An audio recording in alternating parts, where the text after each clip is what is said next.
Next अब आज इस वीडियो में हम लोग डिस्कस करने हैं लास्ट रूल्स जो हैं रूल 15 to 23 ऑफ ऑर्डर 11, जो कि इसके रूल 15 to 21 डील करते हैं इसके लास्ट पार्ट से ऑर्डर 11 के, जो जिसका टाइटल है इंस्पेक्शन ऑफ अ डॉक्यूमेंट, यानी जो इसका लास्ट पोर्शन है ना ऑर्डर 11 का, इंस्पेक्शन ऑफ अ डॉक्यूमेंट, उससे रेलिवेंट रूल्स यानी रूल 15 to 21 हम लोगों ने इस वीडियो में कवर करने हैं। और जो लास्ट टू रूल्स की जो जनरल प्रोविजन है इस ऑर्डर की, ऑर्डर 11 की, वो हम लोगों ने कवर करना है इस वीडियो में। तो स्टार्ट करते हैं। रूल 15 कहता है कि inspection of document refer to in pleading और एफिडेविट। वो कह रहे हैं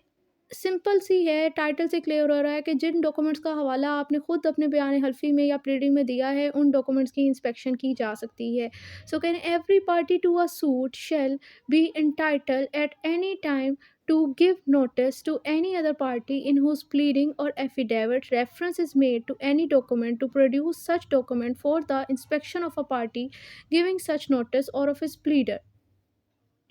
and to permit him or them to take copies thereof. So simple is that general rule ये कहता है कि जो भी डॉक्यूमेंट का हवाला दूसरी पार्टी ने अपनी प्लीडिंग या एफिडेविट में दिया है, उन डॉक्यूमेंट के हवाले से कोई भी पार्टी ऑफ अ सूट उसका राइट बनता है कि वो किसी भी टाइम इस पार्टी को नोटिस दे सकती है कि भाई जिन डॉक्यूमेंट्स का आपने अपनी प्लीडिंग या एफिडेविट में हवाला दिया है ना, इन डॉक्यूमेंट को आप प्रोड्यूस करें, आया हमें करें या हमारे वकला को करें, क्योंकि हम इसकी इंस्पेक्शन करना चाहते हैं, और हमें अलाउ करें कि हम इसकी कॉपीज़ भी ले सकते हैं इस ओरिजिनल डॉक्यूमेंट की। And any party not complying with such notice shall not afterward be at liberty to put any such document in evidence on its behalf in such suit. और जो पार्टी इस notice की compliance नहीं करती, मतलब कि वो उस पार्टी ने उसे कहा था कि भई अब आपने इसने प्लीडिंग और एफिडेविट में रेफ़र किया हुआ है, हमें ये प्रोड्यूस करें, हमें इसकी कॉपीज़ दें। आपने उन्हें प्रोड्यूस नहीं किया, ना उसकी कॉपीज़ दी, यानी आपने उस नोटिस की कंपाइलेशन नहीं की, तो फिर नॉन कंप्लायंस ऑफ नोटिस का कंसीक्वेंस ये होता है कि आप इसी डॉक्यूमेंट को, सेम डॉक्यूमेंट को, अब आपको इजाज़त नहीं है कि आप इसी सेम डॉक्यूमेंट को अपने एविडेंस के तौर पर यूज़ कर सको बाद में अपने केस में। एक्सेप्शन इसकी ये है, unless he shall satisfy the court that such document relate only to his own title. अब फर्दर एक्सेप्शन बता दी गई कि जिस स्टेज में आप बाद में इस डॉक्यूमेंट को अपने लिए यूज़ कर सकते हो, इवन दो आपने ऑर्डर 11 के रूल 15 के नोटिस की खिलाफवर्जी की हो। नंबर कंसिक्वेंस अगर आप ये कह देते हो कि भाई ये डॉक्यूमेंट तो मेरे टाइटलशिप से रिलेट करता है। सेकंडली आप ये कहते हो कि भाई मैं तो सूट के अंदर डिफेंडेंट हूँ। थर्ड आप ये कहते हो कि भाई कोई दूसरी वजूहात और काउज है जिसकी वजह से कोर्ट सफिशेंट समझती है कि आपको ज़रूरी नहीं थी इस नोटिस की रिक्वायरमेंट को पूरा करना, यानी इस पार्टी को ये डॉक्यूमेंट प्रोड्यूस करना या इसकी कॉपी देना। तो इस केस के अंदर कोर्ट आपको अलाउ करेगी कि आप इससे ऐसा एविडेंस इस डॉक्यूमेंट को यूज़ कर सकते हैं उन टर्म्स ऑफ कॉस्ट या वैसे जो कि कोर्ट बेहतर समझती है इन टर्म्स एंड कंडीशन पे। नेक्स्ट है रूल 16, नोटिस टू प्रोड्यूस। अब जो आप नोटिस देते हो किसी पार्टी को रूल 15 का कि भाई डॉक्यूमेंट प्रोड्यूस करो, वो नोटिस का फॉर्मेट क्या है, वो रूल 16 में बताया गया है। Notice to any party to produce any document refer to his pleading और affidavit shall be in form. मतलब कह रहे हैं जो अपेंडिक्स सी में फॉर्म नंबर 7 में जो नोटिस का फॉर्मेट बताया हुआ है ना, इस नोटिस का वही फॉर्मेट होना चाहिए और सर्कमस्टांसेस के लिहाज से जो वेरिएशन रिक्वायर है वो होंगी। नेक्स्ट आप रूल 17 है, time for inspection when notice given. अब इसमें बेसिकली बताया जा रहा है कि जब पार्टी को आपने नोटिस दिया ना रूल 15 का कि भई आप रूल 15 के तहत के आप जो है ना हमें डॉक्यूमेंट की इंस्पेक्शन करने दो, हमें प्रोड्यूस करवाओ डॉक्यूमेंट क्योंकि हम इसे इंस्पेक्ट करना चाहते हैं। तो उस नोटिस का जवाब दूसरी पार्टी पर है कि उसने कितने टाइम पीरियड के अंदर इस पार्टी को देना है और इंस्पेक्शन के लिए कितना टाइम वो इसे देगी। सो कहने the party to whom such notice is given shall within a 10 day from the receipt of such notice deliver the party giving the same a notice। वो कह रहे हैं जिस पार्टी को नोटिस दिया गया था ना, उस नोटिस के रिसीव होने के बाद 10 दिन के अंदर अंदर उसने इस पार्टी को सेम उसी पार्टी को एक नोटिस ही डिलीवर करना है, यानी नोटिस के जवाब पे नोटिस देना है, जिस नोटिस में स्टेटिंग उसने मेंशन करना है a time within a 3 day from the delivery thereof at which the document और such term such of them as he does not object to produce. ठीक है, उसके जो नोटिस के जवाब में उसने नोटिस देना है जिसमें उसने दूसरी जिस पार्टी ने उससे डॉक्यूमेंट की इंस्पेक्शन की डिमांड की थी ना, उसे उसने 3 दिन का टाइम देना है कि भाई इस नोटिस के मिलने के बाद 3 दिन के अंदर-अंदर आप ये डॉक्यूमेंट या वो चीज़ें जिस पर मुझे कोई ऑब्जेक्ट नहीं है प्रोडक्शन के हवाले से, इनकी आप इंस्पेक्शन कर सकते हो। May be inspected eight the office of his pleader. साथ में मेंशन करेगा कि भई आप हमारे वकील के ऑफिस में इनकी इंस्पेक्शन कर सकते हो, यानी नोटिस में 3 दिन का टाइम देगा। वो डॉक्यूमेंट्स और वो चीज़ें मेंशन करेगा जिसकी प्रोडक्शन के हवाले से कोई से ऑब्जेक्शन नहीं है, और इसे कह देगा कि आपने इसकी इंस्पेक्शन पर करनी हमारे वकील के ऑफिस में जाकर है, या फिर in a case of a banker book और अदर बुक ऑफ अकाउंट और book in constant use for the purpose of any trade और बिज़नेस। और हो सकता है जिस डॉक्यूमेंट की प्रोडक्शन की डिमांड की गई है, इंस्पेक्शन की डिमांड की गई है, वो बुक डॉक्यूमेंट की ये नेचर हो कि वो एक बैंकर बुक हो या कोई दूसरी बुक ऑफ अकाउंट हो या कोई ऐसी बुक हो जो कि ट्रेड और बिज़नेस में कांस्टेंट यूज़ है, उसका उस किताब का इस्तेमाल हो रही है, मतलब खाता है। तो अब इस सिचुएशन के अंदर वो क्या नोटिस में स्पेसिफ़ाई कर देगा कि at the usual place of custody, मतलब जहाँ पर ये रखी हुई है ना किताब, वहीं पर जाकर आप इसकी इंस्पेक्शन करो and stating which any of the document he object to produce. और इसी तरह अगर इसे किसी डॉक्यूमेंट की प्रोडक्शन के हवाले से उसे ऑब्जेक्शन है, तो वो भी उसने अपने नोटिस में मेंशन करना है एंड ऑन व्हाट ग्राउंड, और किस ग्राउंड पर ऑब्जेक्शन है वो भी मेंशन करना है। Such notice shall be in a form. अब इस नोटिस के बदले नोटिस का जो आपने जवाब देना है कि ये आप आके इंस्पेक्शन कर लो इस डॉक्यूमेंट की, या ये इस पर मुझे एतराज़ है, और कहाँ करो, कितने टाइम पीरियड में वो आपको दे रहा है। उस नोटिस का फॉर्मेट जो है वो अपेंडिक्स सी में 4 नंबर 8 में जो बताया गया है इस तरह होना चाहिए, बाकी सर्कमस्टांसेस जो वेरिएशन रिक्वायर इस तरह होंगे। सो रूल 17 को अगर दोबारा समराइज़ करें तो सिंपल है कि रूल 15 के तहत, ऑर्डर 11 के रूल 15 के तहत एक पार्टी ने दूसरी पार्टी को नोटिस दिया कि भई आपने अपनी प्लीडिंग और एफिडेविट में जिन डॉक्यूमेंट का हवाला दिया था ना, हम उन डॉक्यूमेंट को इंस्पेक्ट करना चाहते हैं, लिहाज़ा आप प्रोड्यूस करो। दूसरी पार्टी को जब ये नोटिस मिला, तो उसने ऑर्डर 11 के रूल 17 के तहत फॉर्म नंबर 8 ऑफ अपेंडिक्स सी के फॉर्मेट में इस नोटिस के जवाब में एक नोटिस दिया। उस नोटिस में उसने मेंशन किया कि ठीक है, मुझे कोई ऑब्जेक्शन नहीं है, आप आकर इन डॉक्यूमेंट की इंस्पेक्शन कर लो। पर हाँ, कंडीशन ये है कि आपने इस नोटिस के मिलने के बाद 3 दिन के अंदर आप इंस्पेक्शन कर सकते हो, वो टाइम पीरियड बताएगा। तो फिर वो साथ मेंशन कर देगा कि वकील के ऑफिस में करना है, और अगर डॉक्यूमेंट जो है वो खाता है या फिर कोई बैंकर बुक है, तो वो जिस प्लेस ऑफ कस्टडी में जा रखा हो कहेगा इधर आकर इसकी इंस्पेक्शन करें। और अगर उसे कोई एतराज़ है कि इस डॉक्यूमेंट की इंस्पेक्शन मैं नहीं करवाना चाहता, तो वो ऑब्जेक्शन और किन ग्राउंड पर है वो उसने उस नोटिस में मेंशन करना है। सो आई होप रूल 17 क्लियर हो गया। नेक्स्ट अब रूल 18 की तरफ जाते हैं। वो कह रहे हैं ऑर्डर फॉर इंस्पेक्शन। इसमें बेसिकली ये बताया गया है कि अगर तो आपको रूल 15 के तहत, ऑर्डर 11 के रूल 15 के तहत नोटिस मिला कि हम डॉक्यूमेंट की इंस्पेक्शन करना चाहते हैं, और आपने रूल 17 ऑफ ऑर्डर 11 के तहत उस नोटिस के जवाब में कोई काउंटर नोटिस नहीं दिया, तो अगर अब आप नोटिस के जवाब में कोई जवाब ही नहीं देते, साइलेंट इख्तियार कर लेते हो, तो फिर ऑर्डर 11 के रूल 18 की प्रोसीडिंग होती है, और वो क्या कहती है, ऑर्डर फॉर इंस्पेक्शन। वो कह रहे हैं where the party served with a notice under Rule 15, omit to give such notice of a time, omit to give such notice of a time for inspection or object to give inspection। सो कह रहे हैं जिस party को rule 15 के तहत notice दिया गया, उसने ना तो इस नोटिस का जवाब ही नहीं दिया, नंबर 1, या तो उसने उस नोटिस का जवाब ही नहीं दिया, या ऑब्जेक्शन नहीं रेज़ किया कोई किसी किस्म का कि मुझे इस इंस्पेक्शन से कोई ऑब्जेक्शन है। जैसे कि हमने कहा कि रूल 17 के तहत अगर उसे ऑब्जेक्शन है, तो वो ऑब्जेक्शन भी रेज़ कर सकता है बाय नोटिस। मतलब ना या तो जवाब ही ना दिया, या कोई ऑब्जेक्शन ही नहीं रेज़ किया, और offer inspection elsewhere than at the office of the pleader. और ना आपने ये ऑफ़र की कि अच्छा वकील के हाउस में नहीं, कहीं और इंस्पेक्शन कर लें, ये भी आपने कोई ऑफ़र नहीं की। The court may on the application of a party desiring it make an order for the inspection in such place and such manner as think fit. अब जिस पार्टी की दरख्वास्त थी वो तो इंस्पेक्शन करना चाहता था, अब वो आपको पहले नंबर पे वो आपको नोटिस दे रहा था, आपने उसकी बात नहीं मानी, आपने जवाब नहीं दिया, वो कोर्ट के पास चला जाएगा, कोर्ट को दरख्वास्त देगा, कोर्ट उसकी दरख्वास्त के ऊपर एक ऑर्डर पास करेगा, ऑर्डर ऑफ इंस्पेक्शन का, जिसमें ऑर्डर में कोर्ट कहेगा कि इस जगह पे इस मैनर में जहाँ पर कोर्ट को बेहतर लगेगा ना, वहाँ पर इंस्पेक्शन होगी। नेक्स्ट है proviso provided that the order shall not be made when and so far as the court shall be of opinion that is not necessary. तो फिर ठीक है, अगर कोर्ट को, लेकिन कोर्ट उसकी दरख्वास्त के ऊपर अब अगेन वही के 2 कंसीक्वेंस हो सकते हैं, रिजेक्शन एंड एक्सेप्टेंस। कोर्ट अगर एक्सेप्ट कर रही है उसकी दरख्वास्त को, तब तो उसने बता दिया कि इस जगह पे इस मैनर में होगी, लेकिन अगर कोर्ट रिजेक्ट कर दे, तो वो प्रोवाइज़ो में बताया गया है कि अगर कोर्ट को लगता है कि भई ये जो मैं ऑर्डर पास कर रही हूँ ना कि इंस्पेक्शन की जाए, कोर्ट को लगता है कि ये ऑर्डर ज़रूरी नहीं है, आया सूट की बेहतर तौर पर डिस्पोज़ल की बेस पे या फिर खर्चे को बचाने की बेस पे, मतलब कोर्ट को लगता है कि मैं कहता हूँ कि भई इस डॉक्यूमेंट की इंस्पेक्शन की जाए, और इसके चक्कर में बहुत पैसे लग जाएँगे, कॉस्ट हो जाएगी बहुत ज़्यादा केस की। तो इस ग्राउंड पे अगर कोर्ट को लगता है कि ज़रूरी नहीं है इसकी इंस्पेक्शन करवाई जाए, तो कोर्ट ऐसा करने का ऑर्डर नहीं देती। नेक्स्ट है sub rule 2, any application to inspect document. अच्छा, अब यहाँ पर ना जो एक्सेप्ट से लेके, यानी जहाँ एक कॉमा स्टार्ट हो रहा है वहाँ पर 3rd लाइन में डॉक्यूमेंट्स तक है, इसको आप स्किप कर दें, क्योंकि ये इसमें एक जनरल रूल है और उसकी एक्सेप्शन है। मैं एक दफ़ा इसे हाइलाइट कर दूँ। यहाँ पर जो सब रूल 2 में ये एक्सेप्ट से लेके ये जो डॉक्यूमेंट वाली लाइन है ना, इसको हम लोग स्किप करेंगे, इसको हम लास्ट में पढ़ते हैं, पहले हम इसके जनरल रूल को पढ़ते हैं। सो जनरल रूल क्या कहता है? वो कह रहे हैं कि an application to inspect documents shall be founded upon an affidavit, यानी जब भी पार्टी ने डॉक्यूमेंट की इंस्पेक्शन की दरख्वास्त देनी है, इसके साथ उसने एक बयान हल्फी लगाना है। उस बयान हल्फी में उसने क्या मेंशन करना है? Showing off what inspection is solve, मतलब कौन-से डॉक्यूमेंट की इंस्पेक्शन उसे रिक्वायर है, तो उसने वो मेंशन करना है अपने बयान हल्फी में, नंबर 1। सेकंड ये है कि the party applying is entitled to inspect them, दूसरा उसने ये मेंशन करना है कि भई मेरा राइट बनता है इस डॉक्यूमेंट की इंस्पेक्शन का। थर्ड उसने ये कहना है कि and that they are in the possession of power of the other party, मतलब जिस पार्टी से वो इंस्पेक्शन की डिमांड कर रहा है उसने ये मेंशन करना है कि इसकी पोसेशन ऑफ पावर में है ये document. The court shall not make such order for inspection when so for, यानी ये जनरल रूल है। और फिर नेक्स्ट है कि the court shall not make such order for inspection of such document when and so far as the court shall is not necessary, वही है कि कोर्ट जो है फिर बेशक आपके ऑब्जेक्ट एप्लीकेशन दे दो, एड़ी चोटी का जोर लगा दो, लेकिन अगर कोर्ट को लग रहा है ना कि ये डॉक्यूमेंट की इंस्पेक्शन का जो मैं ऑर्डर पास करूँगी वो ज़रूरी ही नहीं है, कोर्ट को ऐसा लग रहा है कि भाई सेविंग ऑफ कॉस्ट की मद में या फिर सूट की डिस्पोज़िशन के ग्राउंड पे, उसे लगता है कि ज़रूरी नहीं है स्टेज पर ये ऑर्डर पास करना, क्योंकि वो कहता है कि भई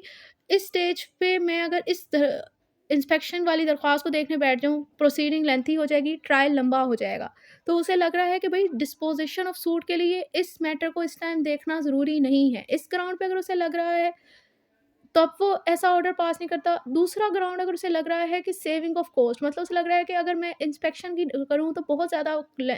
कॉस्ट इन्वॉल्व हो जाएगी, इस केस में बहुत ज़्यादा पैसे लगेंगे, तो इस सिचुएशन में वो कह रहा है कि ट्रायल लंबा हो जाएगा, तो वो इस सिचुएशन में भी कह सकता है कि इस स्टेज पे इस तरह का ऑर्डर देना ज़रूरी नहीं है। तो इस तरह के फैक्टर्स पे अगर उसे लग रहा है कि मुझे ऐसा ऑर्डर पास नहीं करना चाहिए, तो पॉजिटिव पार्टी ने दरख्वास्त दी, जो उसने एफिडेविट लगाया उसको वो एक साइड पे रखते हुए ऐसा ऑर्डर पास नहीं करेगा। नेक्स्ट आ जाता है इसकी एक्सेप्शन पे, जो कि कहती है, यही जो एक्सेप्शन वाली लाइन है कि एक्सेप्शन, सो कह रहे हैं कि except such are refer to in the pleading particulars और affidavit of party against whom the application is made और डिस्क्लोज इन इस एफिडेविट, मतलब अगर किसी पार्टी ने जिससे आपने डॉक्यूमेंट की इंस्पेक्शन की रिक्वायर कर रहे हो ना, और किसी ऐसे डॉक्यूमेंट की इंस्पेक्शन की डिमांड कर रहे हो जो किसने अपनी प्लीडिंग में और एफिडेविट में मेंशन किया हुआ है, तो उस सिचुएशन में जब आप दरख्वास्त दे रहे हो वहाँ आपको बयान हल्फी लगाने की ज़रूरत नहीं है।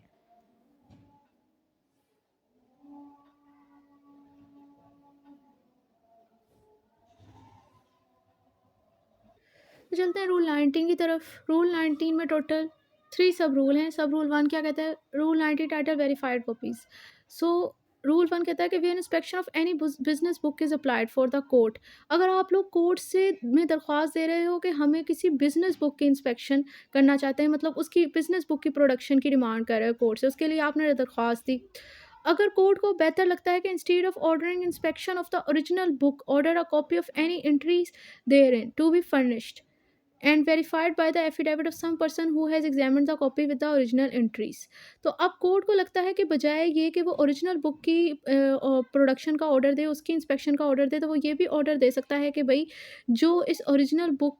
की अंदर जो एंट्री है ना, उस एंट्री की कॉपी जो है वो फर्निश कर दी जाए, लेकिन शर्त ये है कि आपने अब उस ओरिजिनल की जो कॉपी जो कोर्ट अब आपसे ले रहा है, तो वो कहता है कि शर्त ये है कि आपने ना उसके साथ बयान हल्फी लगाना है, और बयान हल्फी उस पर्सन का होना चाहिए जिसने इस कॉपी को ओरिजिनल के साथ एग्जामिन किया हुआ हो।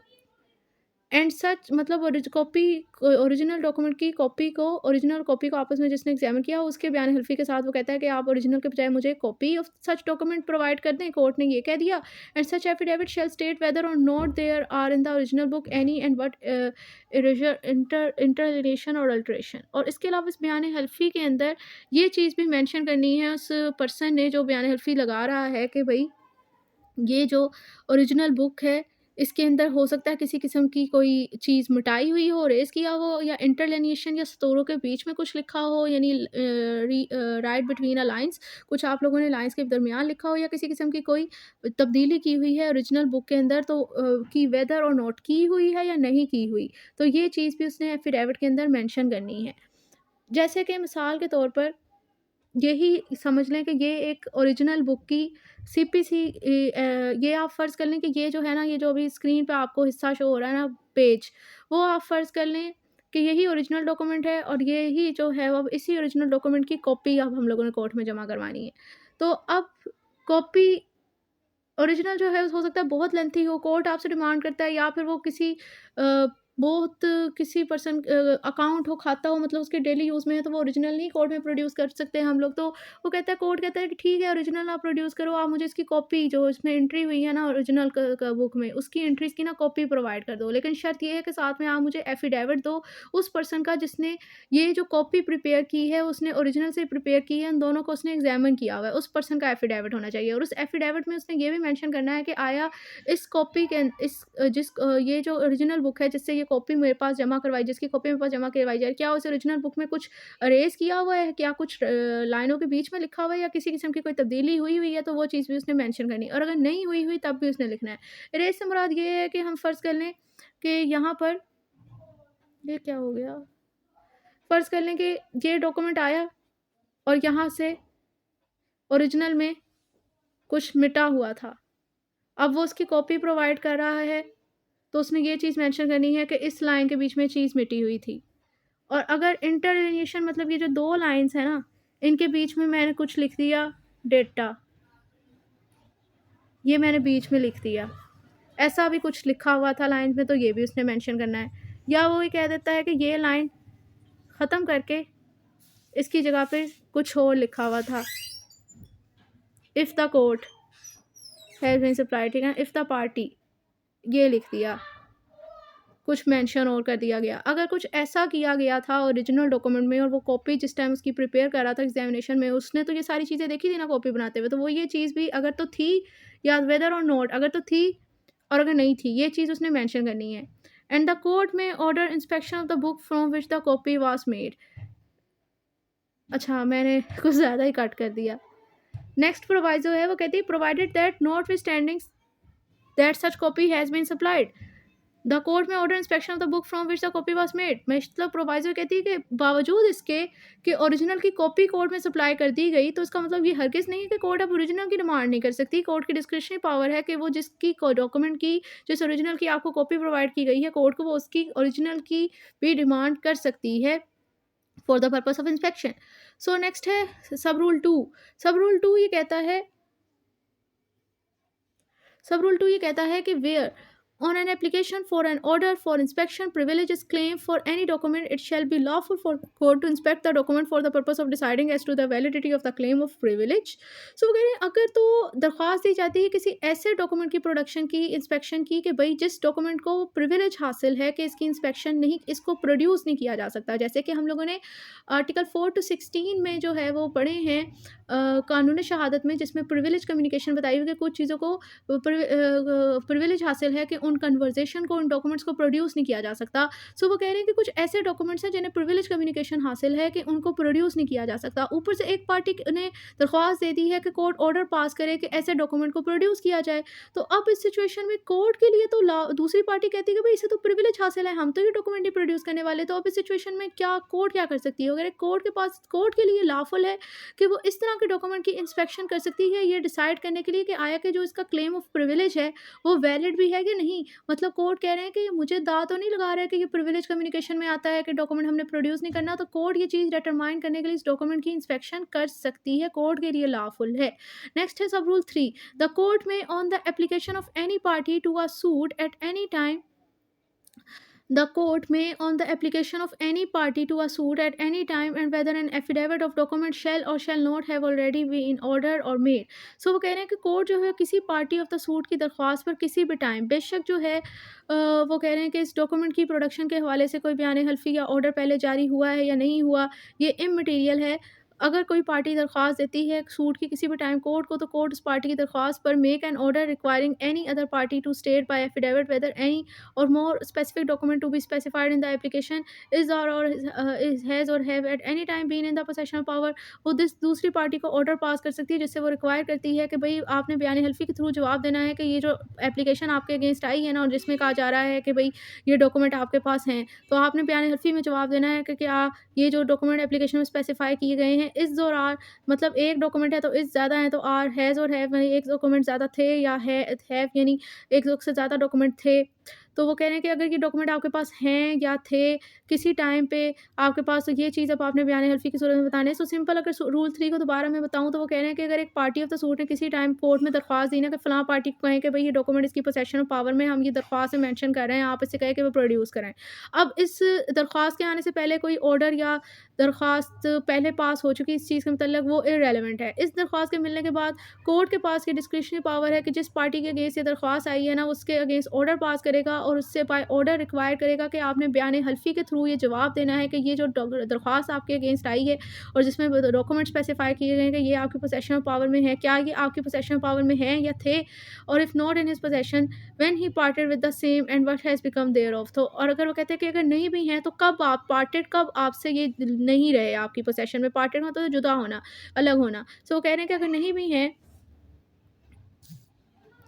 भी हैं तो तब भी आप बताएँ कि कब ये आपके पास नहीं रहे। अब नेक्स्ट आप ये बता रहे हैं कि ये such application shall be made on affidavit stated therein a belief of a deponent that the party against. अब यहाँ पर ना जो आगे इसका रूल है ना, वो इस पोर्शन से डील कर रहा है कि जिस पार्टी की दरख्वास्त पे कोर्ट दूसरी पार्टी को ये ऑर्डर कर रहा है ना कि आप एफिडेविट ये जवाब दें, उस दरख्वास्त के कंटेंट किस तरह का होने चाहिए, मतलब वो दरख्वास्त किस तरह की होनी चाहिए। सो वो कह रहे हैं कि सच application shall be made on an affidavit. ये दरख्वास्त जो है वो आप लोगों ने बयान हल्फी की सूरत में देनी है and stated that in the belief of the deponent, यानी सॉरी बयान हल्फी के साथ देनी है और उसमें डेपोनेंट ने ये ग्राउंड ऑफ बिलीफ मेंशन करने हैं कि जिस पार्टी के अगेंस्ट मैं ये दरख्वास्त दे रहा हूँ ना, इसकी पोसेशन और पावर में ये डॉक्यूमेंट हैं जो कि मैंने अपनी दरख्वास्त में मेंशन किए हैं और ये मैटर ऑफ कंट्रोवर्सी से रिलेटेड हैं। ये चीज़ उसने अपनी दरख्वास्त में, ये 2 चीज़ें उसने मेंशन करनी है। नंबर 1 तो उसने कहना है कि भई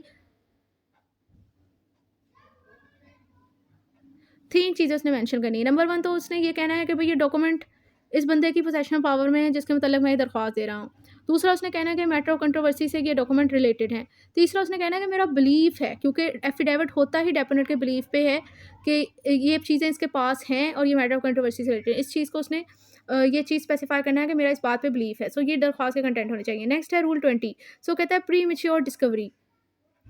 रूल 20 प्रीमैच्योर डिस्कवरी। सो ये बेसिकली ये प्रीमैच्योर डिस्कवरी से मुराद यही है कि जो चीज़ वक़्त से पहले हो उसे हम क्या कहते हैं, प्रीमैच्योर। इस तरह इससे रूल में बेसिकली ये बताया जा रहा है कि अगर एक डॉक्यूमेंट किसी स्टेज पर, इस स्टेज पे जिस पर उसकी इंस्पेक्शन की डिमांड की जा रही है, उस स्टेज पर उसकी डिमांड जो है, उसकी इंस्पेक्शन की जो डिमांड है वो इर्रेलेवेंट है, मटीरियल नहीं है। ए ऐसे स्टेज पर जहाँ पर उसकी इंस्पेक्शन की डिमांड इमैटेरियल होगी, रेलेवेंट नहीं होगी, जहाँ पर आप डिमांड करें कि इसको इंस्पेक्ट किया जाए, तो वो प्रीमैच्योर डिस्कवरी कहलाएगी, क्योंकि अभी तो वो उसकी इंस्पेक्शन की ज़रूरी ही नहीं है और आप वक़्त से पहले चाहते हो कि इसकी इंस्पेक्शन हो जाए, तो वो प्रीमैच्योर डिस्कवरी कहलाएगी ना। सो रूल 20 में बेसिकली यही सिनेरियो बताया गया है, हम लोग उसको डिस्कस करते हैं। इसमें क्या बता रहे हैं कि the party from whom discovery of any kind or inspection from whom discovery of any kind or inspection is sought object to same or any part thereof, the court may if satisfied that the right to the discovery or inspection sought depend on the determination of any issue or question and dispute in the suit। वो कह रहे हैं अगर किसी party से कोई discovery की demand की जा रही है या किसी भी किस्म की डिस्कवरी, किसी चीज़ की कोई भी काइंड हो सकता है, डॉक्यूमेंट हो, कोई और आइटम हो, उसकी किसी भी चीज़ की डिस्कवरी की डिमांड की जा रही है या किसी इंस्पेक्शन की डिमांड की जा रही है और उसको ऑब्जेक्शन है इस पूरी डिस्कवरी के इंस्पेक्शन से या इसके किसी हिस्से से, और कोर्ट भी सेटिस्फाई हो जाता है कि ये जो राइट जो पार्टी डिमांड कर रही है इंस्पेक्शन और डिस्कवरी की, उसका राइट जो है वो ये डिस्कवरी और इंस्पेक्शन का वो बेसिकली डिपेंड करता है फर्स्ट ऑफ ऑल डिटर्मिनेशन पे, मतलब कोई सूट के अंदर कोई मैटर ऑफ कंट्रोवर्सी डिस्प्यूट है उसके डिसाइड होने पे। पहले ये डिसाइड होगा, देन पता चलेगा कि इसका ये राइट भी बनता है कि ये ऐसी डिमांड कर सके। तो वो कह रहे हैं कि ये उस पर डिपेंड करता है। और for the any other reason it desirable that any issue question dispute in the suit should be determined before deciding upon the right to the discovery और इंस्पेक्शन। या फिर किसी और रीजन पर ये डिजायरेबल है कि पहले इस राइट ऑफ डिस्कवरी इंस्पेक्शन को डिटरमाइन करने से पहले ये कोई मैटर ऑफ डिस्प्यूट जो क्वेश्चन है उसको पहले डिसाइड किया जाए, क्योंकि ये जो राइट ऑफ डिस्कवरी इंस्पेक्शन है वो डिपेंडेंट है इस सवाल के डिसीजन के ऊपर। तो कोर्ट जो है वो ऑर्डर करेगी सच इशू और क्वेश्चन भी डिटरमाइन, वो कोर्ट ऑर्डर करेगी पहले इस सवाल के जवाब का जो कह रहे हैं इसकी डिटर्मिनेशन पहले की जाए और तब तक के लिए जो ये डिस्कवरी इंस्पेक्शन का क्वेश्चन है इसे रिजर्व कर दिया जाए। मिसाल के तौर पर मिस्टर ए ने मिस्टर बी से केस में कहा कि आप ये फलां डॉक्यूमेंट प्रोड्यूस करो। मिस्टर बी कहती है कि भई पहले मैं ये डॉक्यूमेंट प्रोड्यूस कर दूँगा, लेकिन पहले ये कोई फलां सवाल है, इस क्वेश्चन के अंदर इस क्वेश्चन का ना इस चीज़ के मैटर को डिसाइड होना ज़रूरी है। कोर्ट को भी लगता है कि हाँ, इस प्रोडक्शन से पहले, इसको डिसाइड करने से पहले इस क्वेश्चन का आंसर आना ज़रूरी है, तो इस सिचुएशन में कोर्ट जो है वो रिज़र्व कर देगी इंस्पेक्शन को तब तक के लिए, तब तक जबकि इस क्वेश्चन का आंसर नहीं फाइंड आउट हो जाता।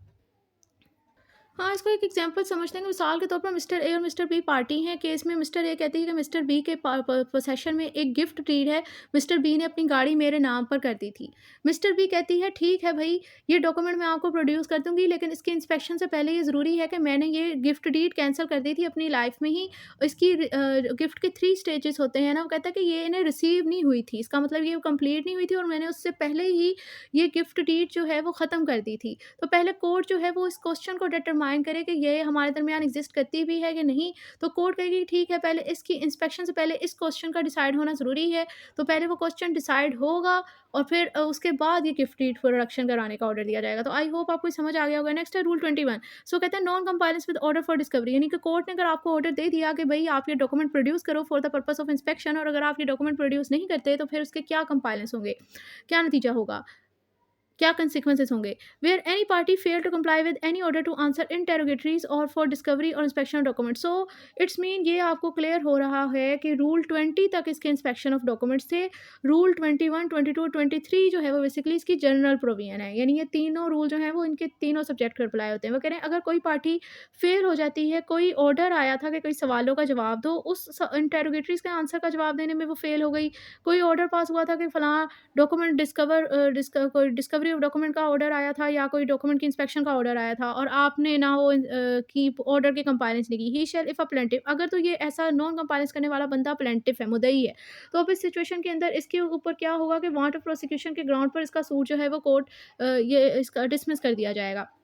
वाट ऑफ प्रोसिक्यूशन से मुराद ये है कि ये अपने केस के अप स्टांस को सही से साबित नहीं कर सका। इस ग्राउंड पे इसका केस डिसमिस कर दिया जाएगा। अगर ये डिफेंडेड है तो उसका राइट ऑफ डिफेंस जो है स्टक आउट कर दिया जाएगा। उसको इसी पोजीशन में डाल दिया जाएगा कि जैसे इसने अपना केस को डिफेंड किया ही नहीं। एंड द पार्टी इंटेरोगेटरी, और जिस पार्टी ने ये इंटेरोगेशन की और डिस्कवरी इंस्पेक्शन की डिमांड की थी ना, बेसिकली वही कोर्ट के अंदर जाके दरख्वास्त देगी कि भई आप ये ऑर्डर पास कर दो। ऐसा मतलब अगर ये प्लेंटिफ ने नहीं किया कंपाइलेंस ऑर्डर तो इसका सूट डिसमिस कर दो, डिफेंडेड ने किया तो इसका राइट ऑफ डिफेंस टैग कर दो और ऑर्डर जो है वो इस दरख्वास्त के बेस पर पास कर दिया जाएगा। नेक्स्ट है रूल 22। वो कहता है using answer to interrogatories at a trial. ये इसका बेसिकली इस रूल में मैं एक ही बात बताई गई कि जो आप सवालों के जवाब देते हो ना इंटेरोगेटरीज में, इसे आपके अगेंस्ट जो है वो इस्तेमाल किया जा सकता है ट्रायल स्टेज पे एसा एविडेंस। सो वो कह रहे हैं कि एनी पार्टी में at the trial of a suit use in evidence any one और मोर ऑफ द आंसर। सो यहाँ पर क्या बता रहे हैं, वो कह रहे हैं एनी पार्टी में at the trial of a suit,